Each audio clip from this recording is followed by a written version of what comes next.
Ketua Komisi Kejaksaan RI, Pujiono Swadi, mengatakan bahwa saat ini banyak kandidat berkompetensi yang bisa menggantikan Febrie Adriansyah sebagai Jaksa Agung Muda Tindak Pidana Khusus, Jampitsus. Kepala Pusat Penerangan Hukum, Kapus Penkum, Kejagung, Anang Supriyatna, sebelumnya mengumumkan bahwa Febrie Adriansyah mengundurkan diri dari Jampitsus dan Jaksa Agung Republik Indonesia ST Burhanuddin telah menerima pengunduran diri tersebut.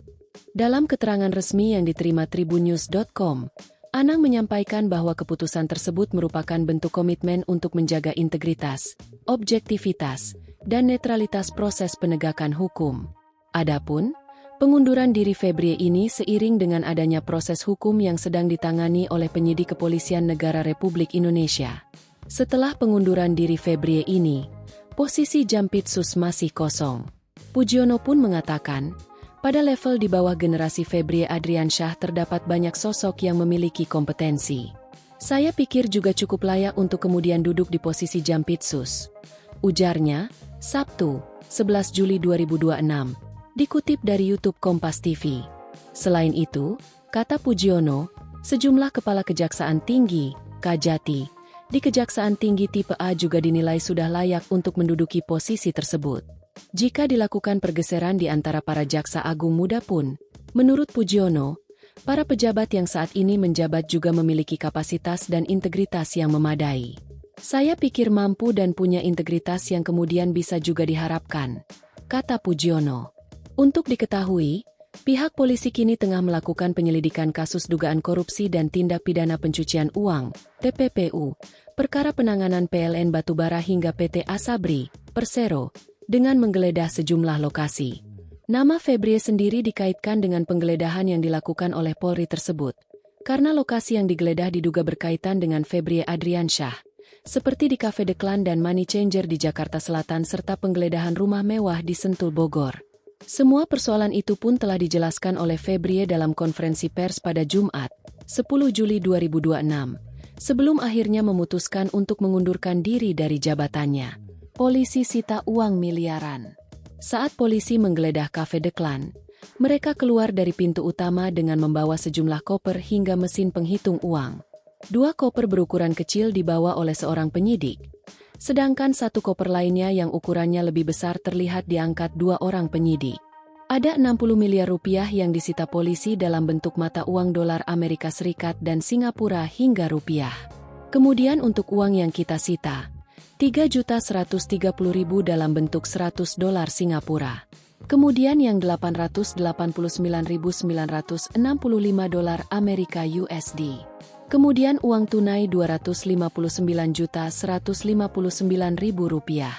Kemudian kita konversi dalam bentuk rupiah kira-kira hampir 60 miliar rupiah. Ini di lokasi The Clan, tutur Kakortas Tipidkor Polri Irjen Totok Suharyanto kepada wartawan, Rabu malam. Dalam penggeledahan itu, polisi tidak hanya membawa sejumlah barang bukti berupa uang puluhan miliar rupiah, polisi juga membawa 3 orang dari kafe tersebut. Selain Cafe The Clan, polisi juga menggeledah poin Money Changer di wilayah Cipete, Cilandak, Jakarta Selatan. Dari penggeledahan 2 lokasi tersebut, polisi menyita uang senilai 67,2 miliar rupiah dalam bentuk mata uang rupiah, hingga mata uang asing dolar Amerika Serikat dan Singapura. Terkait 2 lokasi ini, Febrie sebelumnya menjelaskan dalam konferensi pers bahwa tidak ada keterkaitan apapun antara Jampitsus dengan kasus yang beredar. Sementara di rumah di kawasan Sentul, Kabupaten Bogor, Jawa Barat, 476 miliar rupiah dan 74 kg emas ditemukan di dalam brankas tersembunyi di dinding bangunan. Selain emas batangan dan uang asing tersebut, polisi juga menyita barang lainnya, termasuk foto keluarga yang diduga pemilik rumah. Ditemukan brankas terkunci setelah dibuka berisi 7 koper. Yang pertama 74 kg emas batangan. Kemudian 4.767.300 dolar Amerika. Kemudian 14.083.800 dolar Singapura. Kemudian 100 juta rupiah. Estimasi total dalam rupiah senilai 476 miliar rupiah. Ujar Totok di Sentul, Bogor, Kamis, 9 Juli 2026, dini hari. Kemudian kita juga telah melakukan penyitaan beberapa dokumen-dokumen, termasuk handphone, kemudian beberapa foto keluarga yang diduga pemilik rumah dan pemilik barang dalam brankas. Selanjutnya barang bukti akan kita lakukan penyitaan. Imbuhnya, Febrie juga menjelaskan rumah mewah di Sentul tersebut memang rumah pribadi milik Jampitsus. Namun, harta yang disita dari rumah di Sentul itu bukanlah miliknya, tetapi ada yang pemiliknya sendiri. Hanya saja dia tidak menyebutkannya secara rinci.